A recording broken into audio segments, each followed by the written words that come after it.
né? Bruno, muito obrigado pela presença, de ter vindo aqui mostrar um pouco da sua experiência para o nosso time aqui do Pitágoras. O Bruno é meu colega de faculdade, a gente estudou junto, é um irmão que eu tenho aqui, a gente é muito amigo, e foi super solícito quando eu fiz o convite para ele fazer a apresentação. Então, desde já, Bruno, eu agradeço. E você precisar durante a apresentação, durante a reunião, você pode falar aí que nós vamos estar acompanhando de perto. Ah, beleza, obrigado, Léo. Acho que é uma grande oportunidade também. Eu acho que são já 14 anos já na área de manutenção e acho que já passei por vários setores e muita experiência assim na área de equipamento, na área de usina. E acho que são longos períodos, assim como todo o grupo que está aqui hoje assistindo, a gente sabe os desafios e como que é essa transição entre sair da faculdade e entrar no mercado de trabalho. E eu acho que, sem dúvida nenhuma, a área de manutenção hoje no Brasil, principalmente, e também no mundo, ela é a área que emprega pelo menos mais de 50% de todos os engenheiros formados hoje do Brasil. Então, assim, invariavelmente, as pessoas irão, em algum momento da vida, trabalhar diretamente na área de engenharia de manutenção ou manutenção de equipamentos, ou em áreas que estão diretamente ligadas à manutenção de ativos. Então, eu acho que faz todo sentido. Eu trouxe aqui alguns poucos slides, não muitos, para até dar oportunidade também para as pessoas poderem perguntar. Eu não queria fazer uma palestra somente expositiva. Eu acho que, se porventura, ao longo da exposição aqui, vocês tiverem alguma pergunta, dúvida, ou algum aprofundamento maior sobre algum tema, porque, como é um intervalo de 60 minutos, obviamente o tema do papel e responsabilidade do engenheiro de manutenção é tema de uma pós-graduação, mestrado, e aí tem uma série de disciplinas bem extensas falando sobre cada uma das disciplinas. Então, o que eu vou procurar trazer aqui é basicamente como que o engenheiro de manutenção ele atua principalmente nas áreas iniciais da carreira, tá bom?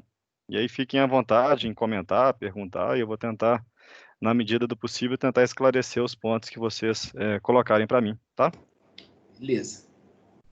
Então, vamos lá. Então, você tá aparecendo a apresentação e somente ela? Ou está aparecendo? Sim, tá ver a sua tela, Tá tá bom. ok. Ah, beleza. Então, só passar aqui, só me apresentar de maneira rápida aqui, sucinta. Bruno Alvarenga. Sou formado junto com o Léo no mesmo ano, lá em 2005, e aí, como é Universidade Federal, sempre atrasa alguns meses, né? Então, a gente formou na metade do ano de 2006, em função de greve. Fiz pós-graduação, engenharia de manutenção, processos mínimo-metalúrgicos, muito voltado para a área que eu atuo hoje, que é indústria de mineração na Vale. Gestão de projetos, que aí tem tudo a ver também com a parte de engenharia de manutenção. A gente trabalha hoje muito com projetos e com entrega, com prazos definidos. E coloquei aqui a minha experiência profissional, basicamente dentro da Vale. Algumas experiências anteriores à Vale, mas na maior parte do meu ciclo profissional eu trabalhei dentro dessa empresa. Então, como engenheiro de manutenção, líder das áreas de PCM, né, planejamento e controle da manutenção, de engenharia de manutenção de ativos, gestão do conhecimento e desempenho, e atualmente eu estou na posição de gerente de engenharia de manutenção na unidade em metais básicos, que é uma área no norte, que fica no Pará e também lá no Canadá e Nova Caledônia, que é responsável pela produção de níquel, cobre e ouro, que são todo o processo separado do minério de ferro, que é hoje o maior produto da Vale. Então, aqui só alguns slides acho que a Vale já é reconhecida, acho que basicamente por todas as pessoas, né? É uma empresa assim que atua em todos os continentes do mundo, nos 5 continentes. Ela trabalha com ativos estratégicos e é líder mundial, principalmente no negócio minério de ferro, onde que ela é detentora da maior produção do mundo, mas além do minério de ferro, ela também vende níquel, cobre e alguns outros insumos básicos e ouro também. Só que o ouro mais como um subproduto do negócio cobre. Então, vocês vão ver que a Vale ela atua nos 5 continentes, negócios principalmente o maior volume está aqui dentro de Minas Gerais e Pará, mas há negócios também no Canadá, Nova Caledônia, Austrália, África, principalmente lá em Moçambique, que é no Sudeste africano, e aí com algumas minas de carvão. Então, vocês vão ver que é uma empresa global que teve um crescimento exponencial aí nos últimos 20 anos, e aí teve uma expansão também coordenada para todos os continentes aí do mundo, mas a maior produção ainda permanece, tanto em receita quanto em produção, está aqui dentro do Brasil.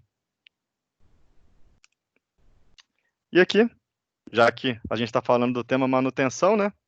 Eu trouxe um resumo bem básico para vocês verificarem como que está o negócio e manutenção dentro da Vale.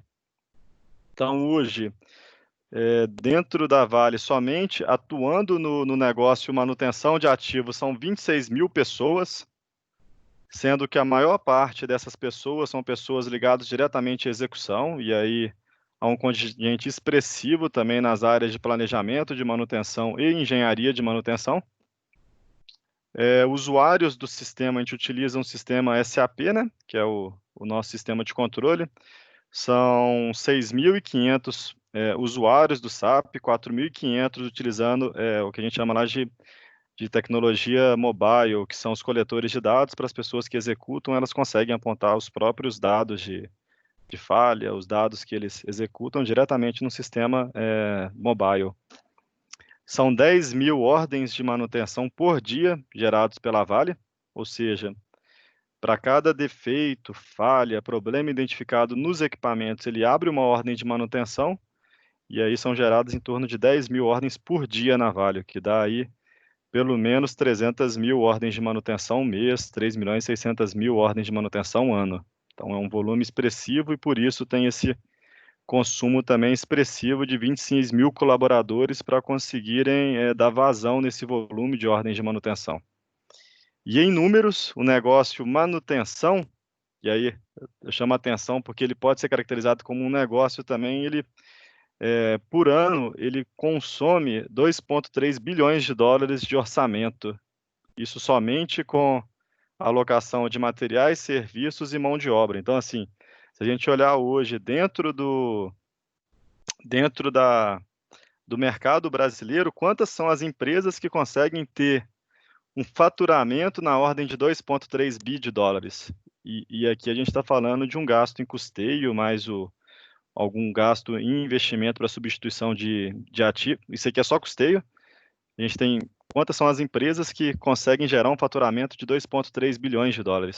Isso somente é o gasto hoje que a Vale despende com o negócio de manutenção. Aqui em cima são 1,5 milhões de equipamentos, e aí cada equipamento tem o seu plano de manutenção.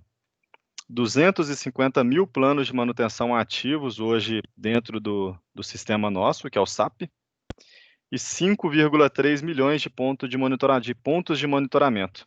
E aí, para cada ativo, a gente determina algum ponto do que tem que ser medido naquele ativo para determinar a condição, e aí abrir as ordens de manutenção condicionais para identificar e corrigir o defeito por via encontrado nos ativos. Então, esse slide aqui é só para vocês terem uma noção do tamanho que é hoje o negócio de manutenção na Vale. E aí, se você pegar 2% de 26 mil empregados, dá para você ter uma noção exata de qual que é o tamanho do corpo somente de profissionais de engenharia de manutenção atuando no negócio de manutenção na Vale. Ok?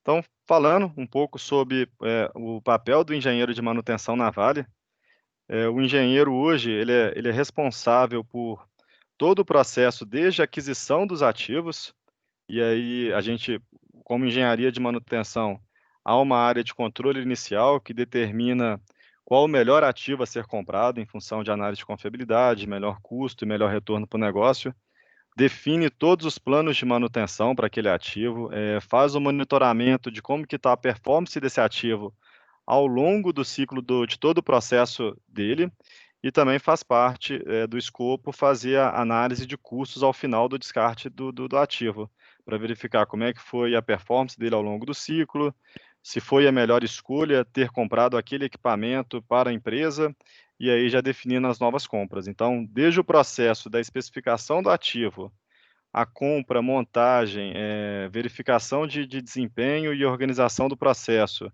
ao descarte e toda a infraestrutura necessária para que esse ativo performe bem ao longo do ciclo, como desenvolvimento de pessoas, orçamento de custeio, recursos materiais, humanos, de processo e tecnologia, fazem parte do escopo da engenharia de manutenção.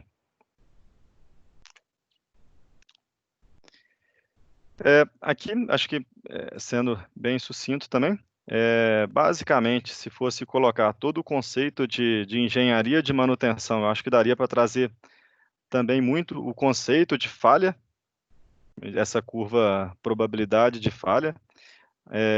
Essa é uma curva bem comum para o processo de engenharia, mas aqui vocês podem imaginar qualquer tipo de equipamento, por exemplo, uma turbina de um carro, existe um rolamento, um item mais simples, existe um determinado ponto em que ela começa a operar, esse rolamento, ele tem uma taxa de falhas aqui, tem uma alta confiabilidade, existe um determinado momento que eu consigo fazer algumas detecções de problemas nesse rolamento, através e ajustes para que ele opere bem, então a gente chama aqui de manutenção de precisão. Em determinado momento, por exemplo, um rolamento, através de um conceito que a gente chama de manutenção preditiva, você consegue monitorar algumas condições desse equipamento e saber qual que vai ser o ponto em que ele pode vir a falhar. Então, por exemplo, ele começa a degradar um pouco a condição, e aí você consegue verificar algum modo de falha, algum defeito através de técnicas de preditiva. Então, poderia usar para um rolamento vibração, e aí é muito comum um rolamento, ele começa a vibrar quando ele começa a apresentar defeito. Logo na sequência, ele começa a deteriorar mais, então além dele vibrar, ele começa a apresentar ruído, a vibração aqui é não audível, o ruído você já começa a verificar ruído no rolamento, a temperatura dele começa a aumentar, então aqui já seria um ponto de troca onde a manutenção preventiva funcionaria muito bem, eu pego e troco esse equipamento antes que ele vire falha, e o último estágio na manutenção é quando a gente perde todos esses parâmetros aqui de trás de monitoramento e acontece uma falha, o rolamento quebra, e aí sim a gente atua com uma manutenção corretiva. Então, basicamente, todo o nosso ciclo hoje de engenharia de manutenção, para garantir que a performance de cada um dos componentes do equipamento opere bem, tá aqui em saber exatamente como que funciona essa curva aqui de probabilidade de falha para cada um dos componentes hoje na mineração, identificar qual técnica de manutenção tem uma análise melhor de viabilidade técnico-econômica, se existe tecnologia aplicável para aquele componente, se ela é viável economicamente, e qual técnica que a gente vai poder aplicar para evitar que o componente falhe. Porque toda vez que existe uma falha em um componente, existe aí um grande dispêndio de recurso para manutenção, que onde que está o material, existe a falha, se o material está ou não disponível para troca, se tem gente, se precisa de algum recurso auxiliar, como guindaste, plataforma elevatória, MUNC, ponte rolante, se existem as pessoas prontas para poder executar aquele serviço de troca, estão capacitadas para que aquilo ocorra. Então, toda a nossa estratégia de manutenção ela é muito voltada para identificar a condição do ativo e evitar que ocorra uma falha ao longo do processo. Então, assim, dentro de todas as atribuições do engenheiro de manutenção, principalmente dentro no início de carreira, início de processo, estudar muito bem processos de análise de curva de probabilidade de falha e saber qual que é a estratégia de manutenção que vai ser adotada para cada um dos equipamentos, acho que talvez a principal atribuição do engenheiro de manutenção no início de carreira. Visto isso, a gente tem hoje várias técnicas de manutenção, desde uma manutenção não programada, aquela que falha, e aí acontece uma corretiva emergencial, e aí A gente chama isso de uma manutenção reativa, né? Porque a grande diferença hoje na manutenção está muito assim, é o equipamento que parou por conta própria ou foi o processo de manutenção que conseguiu antecipar de maneira proativa e aí evitar que a falha aconteça. Então a gente tem alguns níveis aqui entre a reatividade e entre a proatividade. Estaria aqui no nível mais reativo e mais rudimentar hoje da manutenção, essa não programada, e aí até um pouco diferente da manutenção corretiva, porque mesmo a manutenção corretiva, quando a gente pega, por exemplo, itens elétricos que tem, você não consegue prever com um grau de bom quando que uma lâmpada vai falhar. Então, você sabe que ela vai falhar, você não sabe quando, mas você mantém um estoque de segurança, de garantia operacional para quando falha, você consiga trocar aquela lâmpada no melhor tempo possível.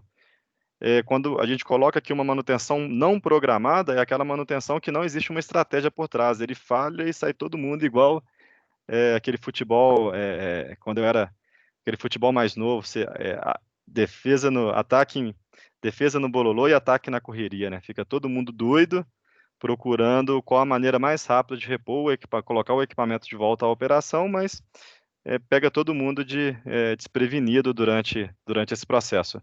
E aí passando de manutenção programada, em que você define quais são os recursos necessários para aquele serviço, para que quando aconteça algum defeito, exista uma programação prévia. Passando na manutenção preventiva, eu sistematizo isso e atuo antes da falha.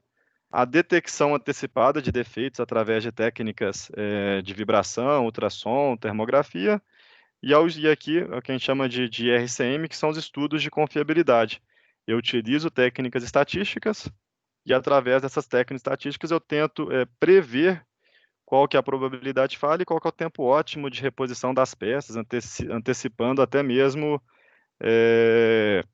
alguns defeitos ou trocando até um pouco antes, mas mantendo aqui mas o mais importante para essa técnica aqui é que o equipamento e o processo seja mais confiável.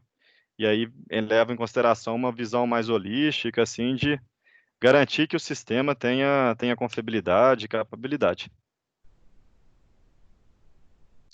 Então, dentro de todas as atribuições do engenheiro de manutenção, acho que acredito que a primeira coisa que o engenheiro de manutenção, quando ele entra hoje dentro de uma empresa, dentro de uma área de engenharia de manutenção, é o processo de análise de falhas, que é basicamente verificar dentro do plano de manutenção, dentro da operação, quais as falhas aconteceram, quais equipamentos quebraram, sem ter necessariamente uma estratégia definida, e identificar o que eu vou fazer a partir de agora para que aquilo não aconteça de novo, e eu consiga, através de o que a gente chama lá de ciclo PDCA, né, rodar o ciclo PDCA, identificar os defeitos e qual que vai ser meu plano para que aquilo nunca mais aconteça novamente.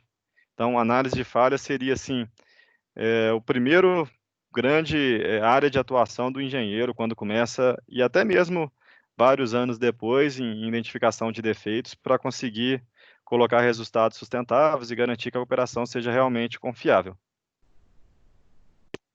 A análise de falhas, ela vem muito disso daqui que a gente chama de curva da banheira.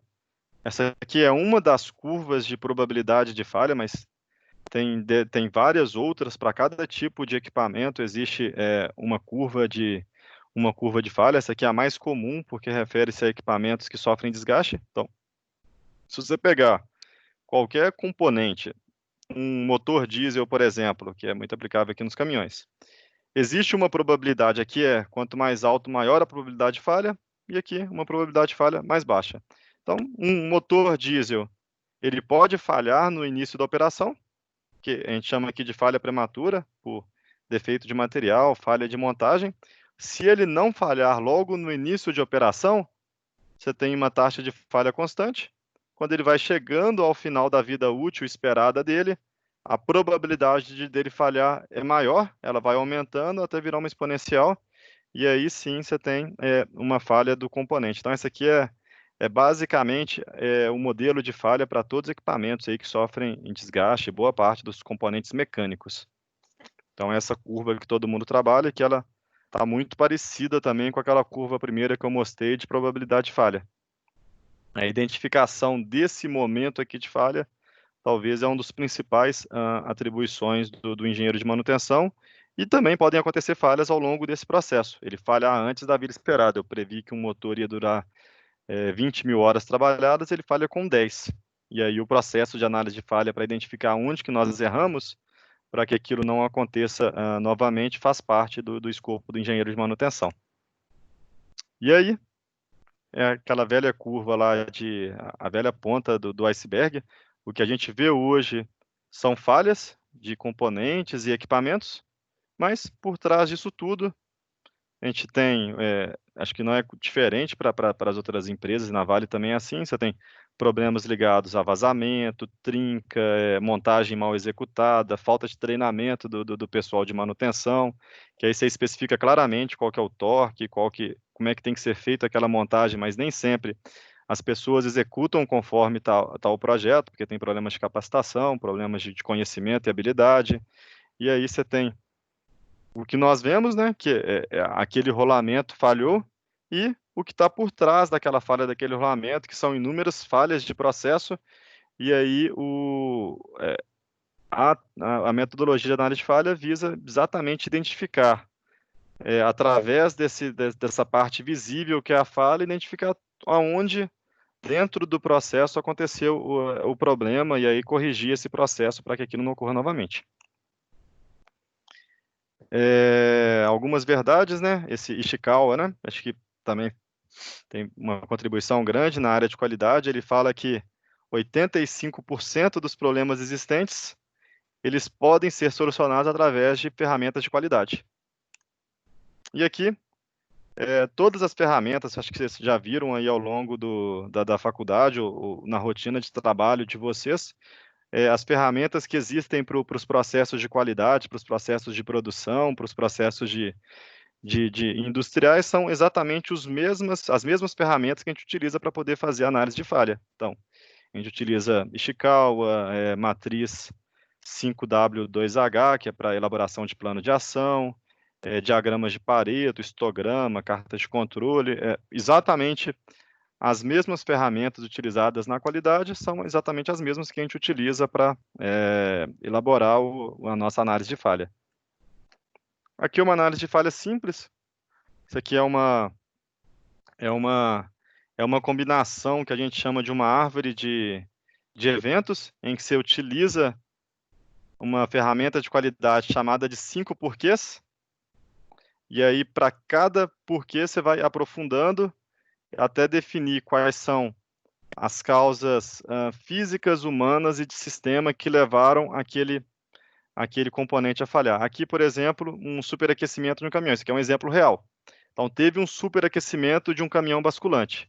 Pode ser que o líquido de arrefecimento vazou, pode ser a bomba d'água que não funcionou, pode ser termostato, pode ser uma correia do ventilador que falhou e aí não acionou direito a hélice. Mas a gente chegou à conclusão que o problema estava no radiador. Por que o radiador foi ineficaz? Nesse caso, essa análise de falha descobriu que o nível baixo de líquido de arrefecimento. Por que o líquido de arrefecimento estava baixo? Porque teve vazamento no líquido de arrefecimento pelos tubos, pelas aletas lá do radiador de água. Por que teve esse vazamento? Porque teve uma causa física, que é um tubo de refrigeração enferrujado. Por que teve o tubo de refrigeração enferrujado? Porque o cara, ao invés de utilizar líquido de arrefecimento, que é um líquido tratado, e é um líquido especial, que aí ele consegue operar com temperaturas mais adequadas para o nosso processo, e tem algumas propriedades anticorrosivas também, não foi utilizado. Por quê? Porque o cara colocou dentro do radiador água bruta mesmo, a água que você pega na torneira. Por que ele fez? Por que ele utilizou água bruta? Porque não tinha líquido de arrefecimento dentro do estoque do armazém. Então, através dessas causas físicas, humanas e de sistema, você elabora um plano de ação para cada uma dessas causas e trata. Então, existe um problema de capacitação também aqui do mecânico que executou, que não utilizou a água, mas existe também um problema grave de ressuprimento de líquido de arrefecimento dentro do armazém. Então, redefinir as quantidades mínimas, médias e máximas do líquido de arrefecimento, a especificação correta do líquido dentro do armazém, para que ele esteja disponível na necessidade do equipamento ou da falha, faz parte de escopo também do engenheiro de manutenção. E através dessa metodologia, que ela é simples assim num primeiro momento, mas às vezes a gente gasta horas para poder identificar, mas quando bem feito uma análise dessa, você consegue atuar e fazer grandes modificações de processo e fazer até uma abrangência para que outros defeitos similares não aconteçam. Principalmente, aqui existe também, dentro da engenharia, essas curvas de confiabilidade, e aí o engenheiro de manutenção, ele sempre calcula, o ponto dele é calcular qual que é o custo ótimo de operação. Então, há uma máxima aqui, esse gráfico, o que ele quer dizer? Se eu compro um equipamento novo, que é essa lado aqui do curso, que eu tenho um equipamento zero, ele não dá problema, a confiabilidade dele é alta porque ele falha muito, mas ele é caro, porque eu tenho que comprar um equipamento novo. Em contrapartida, eu gasto pouco com manutenção. Equipamento zero, eu gasto muito pouco. Se eu vim para esse lado de cá, eu tenho uma confiabilidade, eu tenho um custo de manutenção, que é a linha azul, mais alto, com um custo mais baixo. Só que o problema é que quando eu atuo com equipamentos mais velhos, eu gasto mais dinheiro no custeio para poder manter e a confiabilidade dele é mais baixa. Então, existe um ponto ótimo, que aí esse cálculo do ponto ótimo de reposição, isso vale para um rolamento e vale para um equipamento como um todo, faz parte também do escopo do engenheiro de manutenção. Ele tem que verificar quando é melhor fazer a troca de cada um dos componentes e equipamentos e definir o ponto ótimo para que isso aconteça. Então, análise, e aí tem uma série de ferramentas utilizadas para que isso aconteça, como análise de criticidade, análise de causa raiz, uma técnica chamada manutenção centrada em confiabilidade, a utilização extensiva de estatística. Eu acho que para os engenheiros que vão trabalhar diretamente com manutenção, manutenção é uma disciplina estatística, não é uma disciplina tão exata, às vezes as pessoas vão calcular alguns números, mas é sempre uma probabilidade daquilo acontecer. Então, a aplicação e utilização de estatística extensiva é diária. Tecnologias como preditiva, termografia, ultrassom, manutenção de equipamentos mecânicos e elétricos, e aí tem um avanço grande também em utilização de manutenções que a gente chama lá de prescritivas, o que a gente utiliza muito hoje como inteligência artificial, como ferramentas para fazer análise de tendências e projeções futuras, é amplamente utilizado, principalmente porque hoje a gente tem um volume de dados muito grandes que vem através de telemetria, através de pontos de manutenção. O volume de dados que vem dessas ferramentas é alto, e aí, para que consiga identificar padrões, identificar problemas nos processos, a estatística é muito forte nessa área. Aqui faz parte do escopo de engenharia de manutenção, a definição de criticidade. Acho que para todas as empresas, essa questão de segurança e criticidade de cada um dos ativos é fundamental. Então, o engenheiro de manutenção ele é responsável em definir qual equipamento é mais crítico para o processo, em função de qualidade, atendimento, saúde, segurança e meio ambiente. Principalmente, eu destaco aqui essa disciplina, essa chamada saúde e segurança, que vem tendo um peso expressivo nas operações do mundo, principalmente estabilidade do processo, e poder garantir que as pessoas façam as coisas da maneira correta. E através disso, são traçadas pelo engenheiro de manutenção análises que são de criticidade de cada uma das operações. Então, a gente desenha para cada um dos ativos.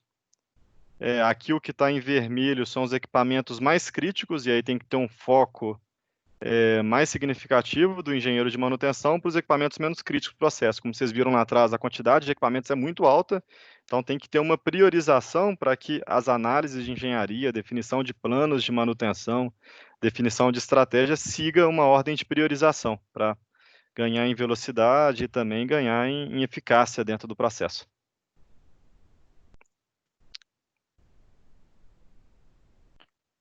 Aqui. Um outro ponto muito desenvolvido para o engenheiro de manutenção, talvez aí numa segunda fase, e aqui é só um exemplo mais qualitativo, que é uma análise RAM. Isso aqui são análises que são feitas.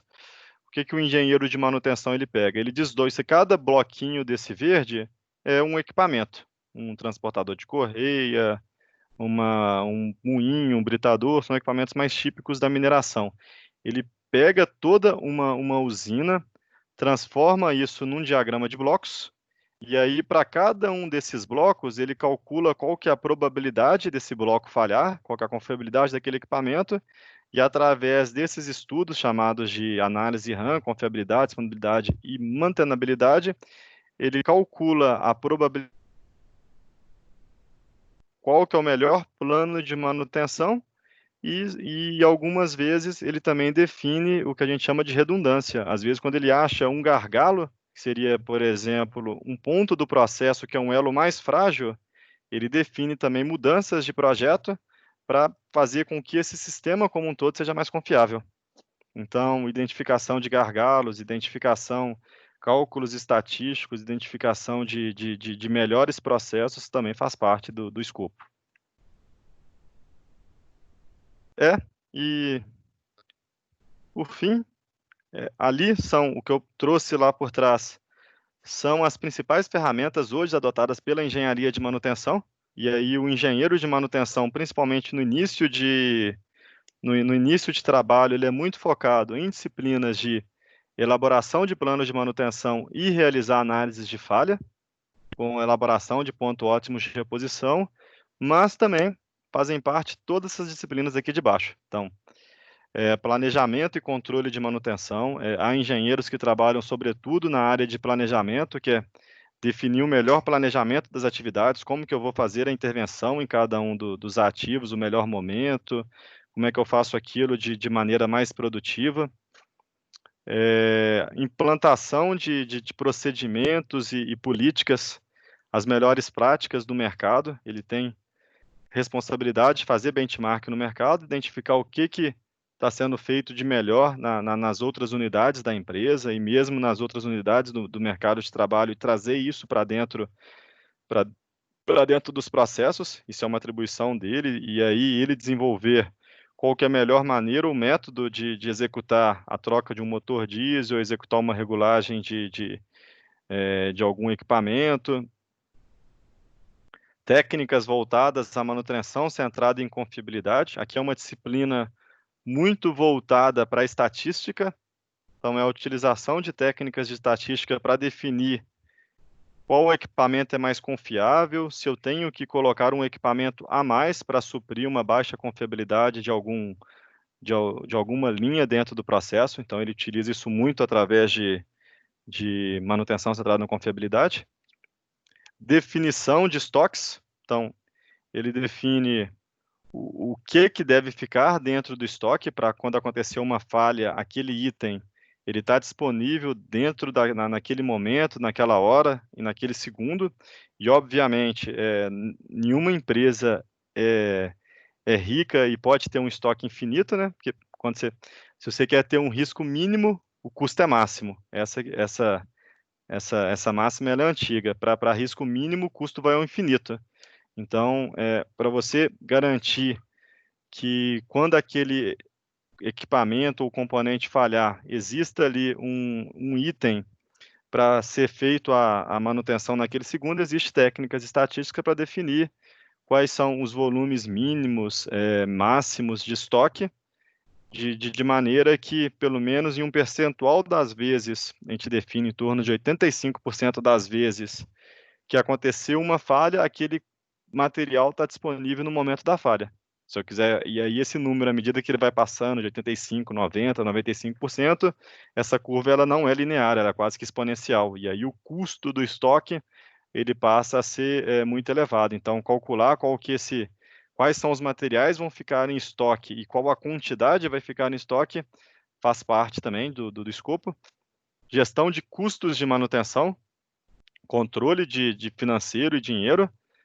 A manutenção ela tem uma responsabilidade hoje no processo, na geração de caixa e receita da empresa. Quando você pega, por exemplo, que a Vale tem um dispêndio hoje de 2,3 bi de dólares em manutenção, uma redução expressiva na ordem de 5, 10% traz diretamente um custo, essa redução de custo ela se reverte automaticamente em receita. Então, reduzir custo de manutenção ou mesmo otimizá-lo, né, sem fazer loucura, né, a gente está falando de aumentar a confiabilidade dos processos e através de um aumento de desempenho, de confiabilidade, fazer com que os gastos sejam mais eficientes faz parte do escopo.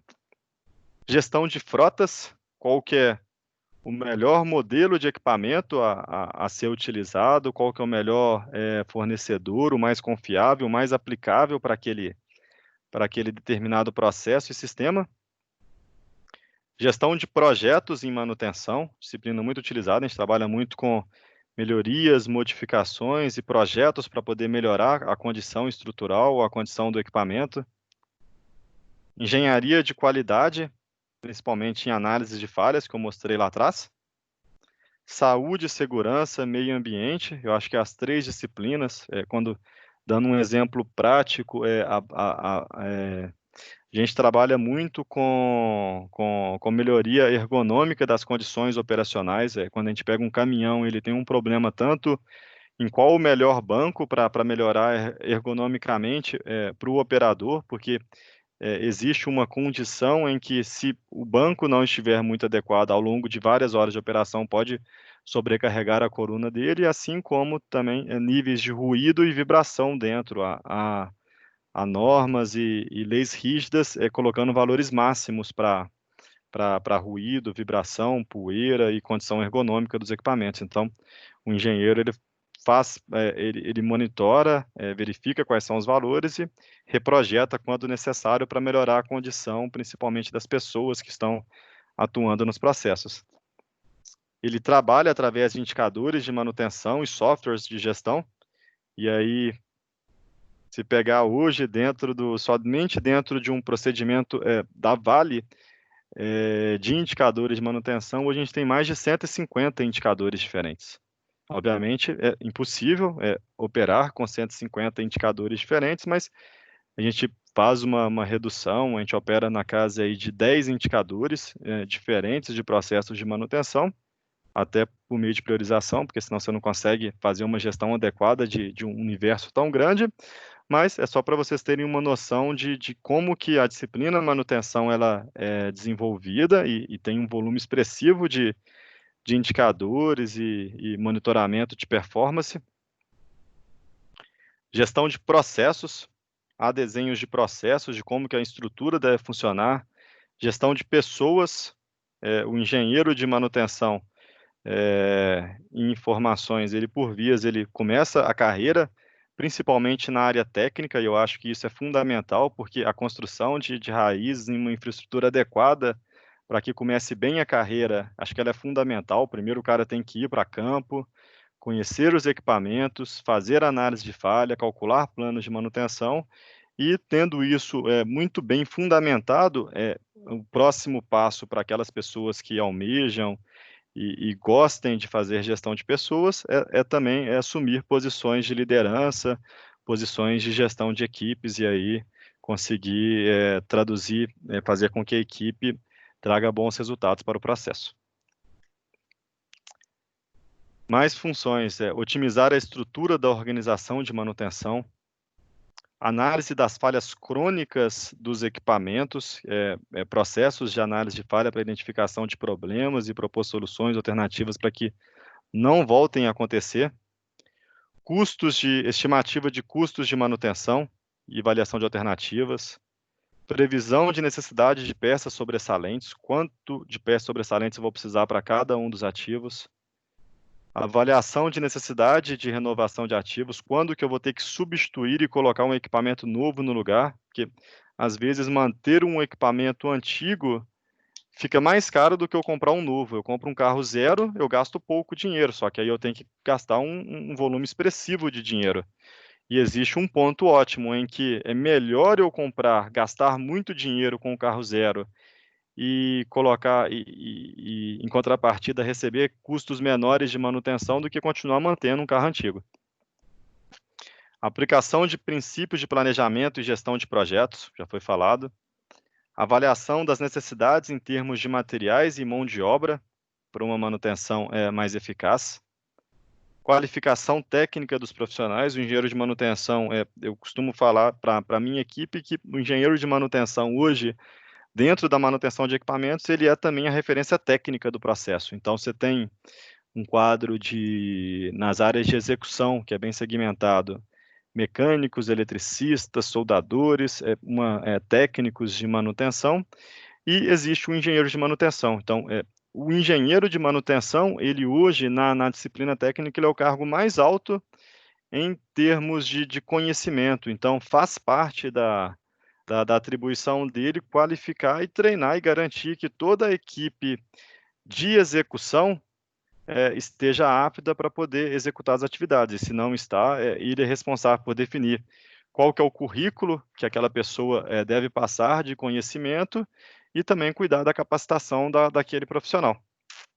E identificação de reporte dos riscos em termos de saúde e segurança.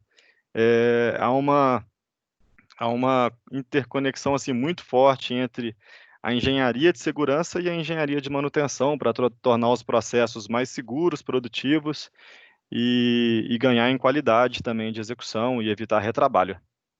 Então, eu tentei falar aqui de maneira sucinta, principalmente a parte mais focada assim, no que o engenheiro de manutenção hoje no processo de trabalho, e aí trazendo para o foco especificamente da Vale, que tem hoje um processo bem estabilizado e robusto de manutenção, trazer como que eles atuam hoje dentro da minha equipe de engenharia de manutenção, quais são os principais desafios, atribuições e como que isso desenvolve ao longo da carreira. E dar uma perspectiva também para vocês do tamanho que é a oportunidade, o tamanho que é o negócio, manutenção dentro da empresa Vale e também, obviamente, isso expande para todo o mercado que não é muito diferente como processo produtivo em termos de necessidade de manutenção de ativos. E, tendo visto toda essa parte aí que eu comentei, eu deixei mais uns 15 minutos para o final, que é o finalzinho da apresentação. Acho que vocês quiserem saber algum comentário, dúvida ou maiores esclarecimentos sobre como que funciona o papel do engenheiro de manutenção, ou mesmo alguma dúvida específica sobre o processo de manutenção ou a empresa Vale. Podem. Ô Bruno, primeiramente eu queria te dar parabéns pela palestra. O tema foi extremamente pertinente e a abordagem foi muito de acordo com o que a gente estava esperando para falar sobre engenharia de manutenção. E como nós temos só 115 pessoas, né, na apresentação, então quero agradecer todo mundo também pela participação. Todos têm uma mãozinha na tela e quando vocês quiserem fazer a pergunta, vocês podem levantar a mão ou simplesmente falar com o Bruno, que está com o áudio aberto. Mas desde já quero te agradecer. Ok?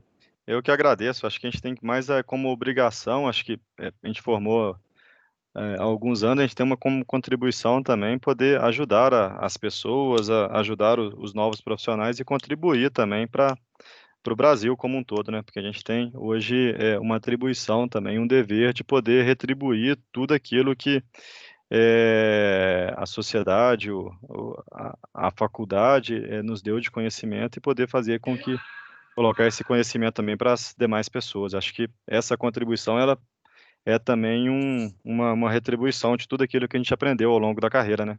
Faz parte de contribuição para a sociedade. E também falar que de cento e quantas pessoas?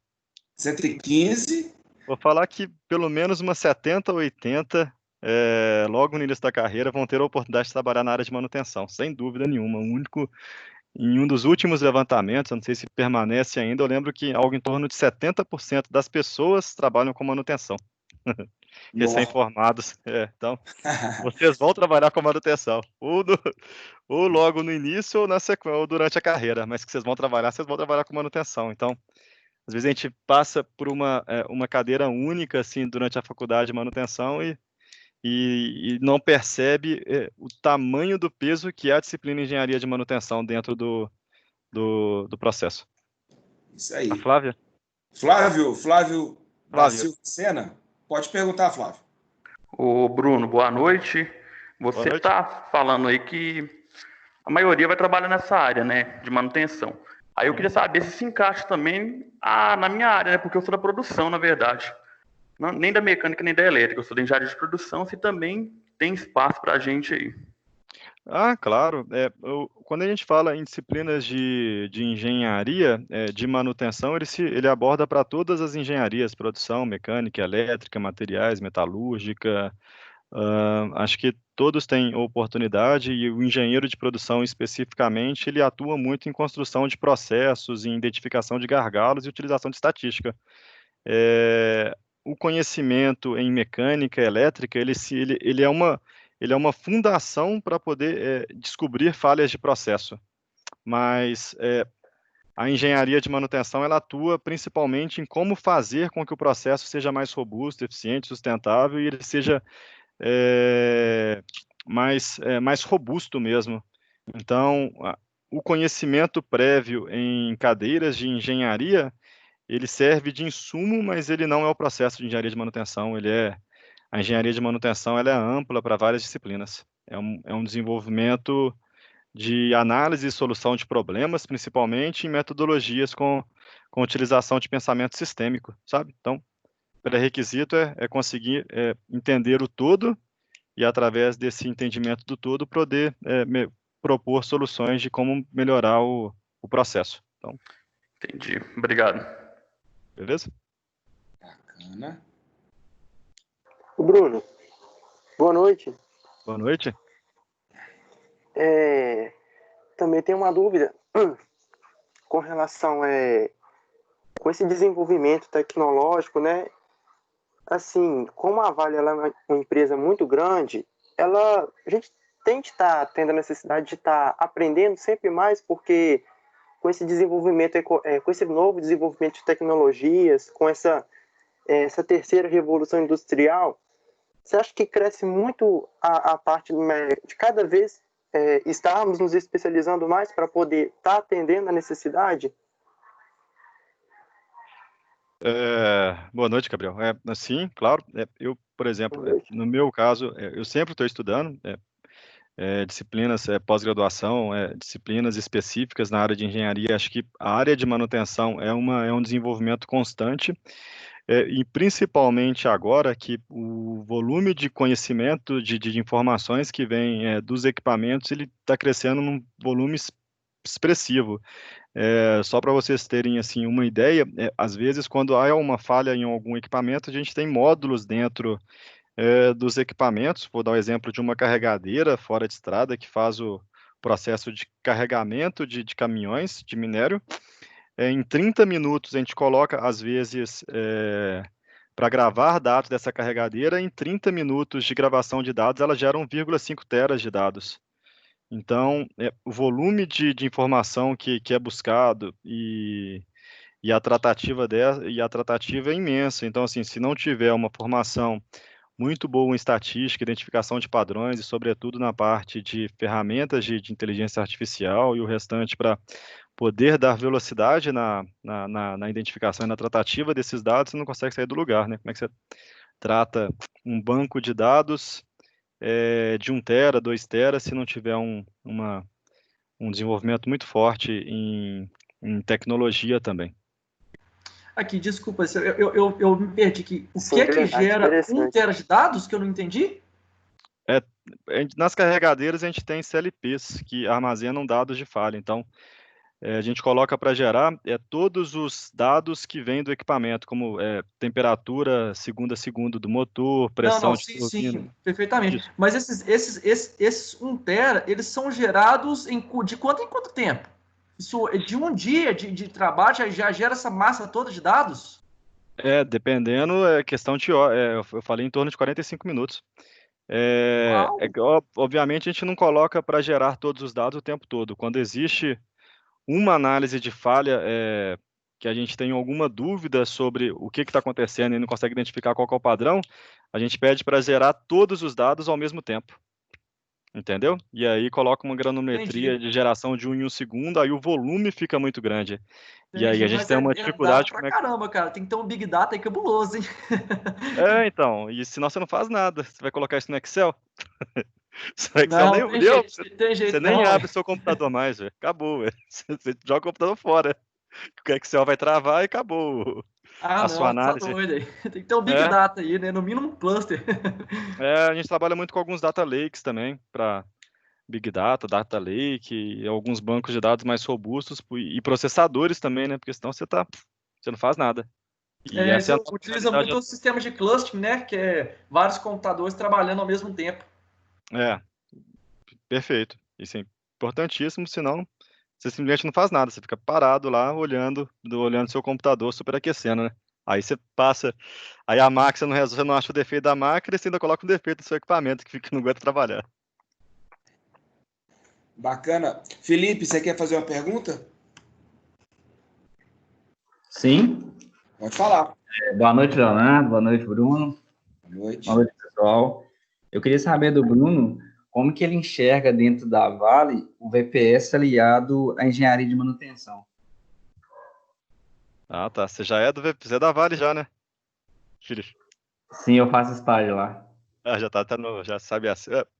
O VPS é o Vale Production System, que é o sistema de produção da Vale, que é basicamente ele foi copiado lá atrás do TPS, que é o sistema de produção da Toyota, e aí ele trata principalmente a questão de como fazer os processos ficarem mais robustos, os processos serem mais eficientes, eficazes, painéis de gestão à vista, e a Toyota ela foi a primeira a desenvolver uma tecnologia, um processo, não tecnologia, um processo em que todas as pessoas participam da tomada de decisão e contribuem também para a melhoria de processo, e a Vale desenvolveu também o seu sistema Vale de produção. E dentro da Vale, a gente tem hoje uma diretoria chamada de exatamente VPS, uma diretoria de gestão de ativos, em que o VPS, que a gente chama que é esse modelo Vale, existe uma diretoria específica somente para cuidar de como fazer com que o processo de manutenção seja mais eficiente, eficaz, e aí também normatizar e definir padrões e processos e melhores práticas para todas as áreas. A Vale, como ela é uma empresa muito grande, existia uma despadronização, a maneira como eram feita a manutenção em Itabira, em Minas Gerais aqui, né? Em Nova Lima, aí você vai para Carajás, cada um adotava práticas, modelos e processos distintos. E aí, a utilização do VPS, que a gente chama, ele visa trazer essa padronização e principalmente contribuir com melhores práticas e garantir que a Vale tenha uma manutenção de classe mundial também, alinhado. Existe uma normatização hoje que é a 55.000, né? PA 55, hoje 55.000, que tem também algumas normatizações em gestão de ativos, então há uma área específica somente para falar qual que seria o melhor processo e o melhor modelo para a gente. Então, totalmente alinhado lá com conceitos do VPS. Obrigado, viu? Obrigado pela pergunta, eu agradeço. Bruno, Sim, meu nome é Débora, eu tô falando aqui através do áudio do Gustavo, mas é Uhum. porque eu tô com um probleminha no meu áudio. A minha pergunta é a seguinte: você falou muito sobre a Vale, e vocês têm todo um sistema que faz todos os análise de dados e tudo, tem um grande aporte de dados, e vocês têm toda uma conjuntura que favorece essa questão da manutenção. No caso de uma empresa pequena, o que você considera ser mais pertinente? Sei lá, contratar uma empresa ou uma pessoa que já tenha experiência nessa área para montar um esquema de manutenção, ou, não sei, uma pessoa mesmo dentro da empresa que já seja de outra área para essa função? Assim, obrigado pela pergunta, acho que muito pertinente, principalmente sobre como começar um processo novo de manutenção. Acho que a primeira coisa é a identificação, assim, através de o que a gente costuma fazer, até mesmo dentro da Vale, existem diferentes empresas dentro da empresa Vale. Então, existem também alguns negócios em que o processo de manutenção não é tão desenvolvido. Então, pelo menos como via de prática, o que a gente costuma fazer, pelo menos por experiência, eu tive um caso similar em uma empresa na Vale também, uma operação do Norte, em que o processo de manutenção não era muito bem desenvolvido. Como primeira etapa, assim, geralmente eu procuro fazer um diagnóstico de como que está o processo de manutenção, qual que é a representatividade dele para o negócio da empresa, quanto ele custa para a empresa o negócio de manutenção, quanto desenvolvido está o processo de manutenção em relação às melhores práticas de mercado e também identificação sobre. Primeiro você faz acho que isso é para tudo também, né? Primeiro você faz um diagnóstico de como que está aquela condição atual e aí utiliza metodologia. A gente tem algumas metodologias, até utilizando o próprio VPS que o Felipe abordou.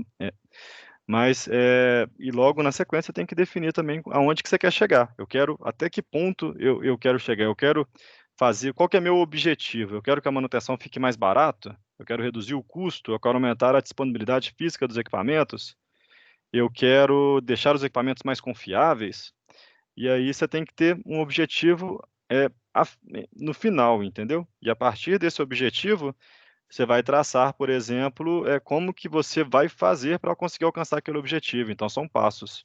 É difícil de falar qual que seria, se é melhor fazer uma contratação de um serviço externo ou fazer com profissionais próprios alocados. Vai depender muito se o seu principal gap, ou principal lacuna de conhecimento, ou principal lacuna do processo, ela já foi você tem capacidade interna para poder executar ou não. Um caso específico, em uma das minas em que, por exemplo, eu fiz várias abordagens, uma delas em um processo em que não estava muito bem desenvolvido o conhecimento técnico da turma de execução, todo o processo foi terceirizado. Porque aí a empresa terceira ela tinha amplo conhecimento sobre como executar melhor aquele processo, e depois a gente conseguia, através de compartilhamento de boas práticas, conseguir absorver aquele know-how. Em alguns outros casos, a gente trouxe, por exemplo, para engenharia de manutenção, profissionais externos para poder ensinar sobre metodologias de análise de falha e de engenharia de manutenção. Na área de liderança do processo, que era um outro problema, mas isso tudo depois que o diagnóstico é feito. Haviam problemas específicos sobre conhecimento sobre liderança e técnicas de manutenção. Então, dentro daquele escopo e daquela empresa, existe um diagnóstico e você define aonde você quer chegar. É o que eu quero? É aumentar a disponibilidade e tal. Então, às vezes, o melhor caminho assim de manutenção, ele passa muito por fazer com que o básico funcione bem, que são uma boa cadastramento de plano de manutenção do sistema, um bom processo de análise de falha. Isso já é assim suficiente para alcançar disponibilidades físicas muito altas. Processos como tecnologia, processos mais avançados, eles fazem muito sentido depois que você já tem uma performance muito boa dos equipamentos, porque senão o esforço é muito alto para um benefício pequeno. Ele é muito bom para otimização e não para recuperação de processos. Não sei se eu consegui te responder aí. Mas... Conseguiu sim, ótimo. Muito obrigada. Tá bom? Então tá. Beleza. Acho que chegou também em cima agora das 19 horas. Acho que é isso. Então, vou agradecer aqui todo mundo ao espaço que foi me concedido e obrigado. E precisando tendo alguma dúvida que não foi bem esclarecida aqui, vocês podem ficar à vontade. Talvez vocês tenham contato do Leonardo, passa para ele, eu tento também responder depois, após o horário, tá bom? Falou, Bruno. Obrigado, viu? Obrigado. Falou, pessoal. Valeu. E brigadão. Espero vocês aí na Vale.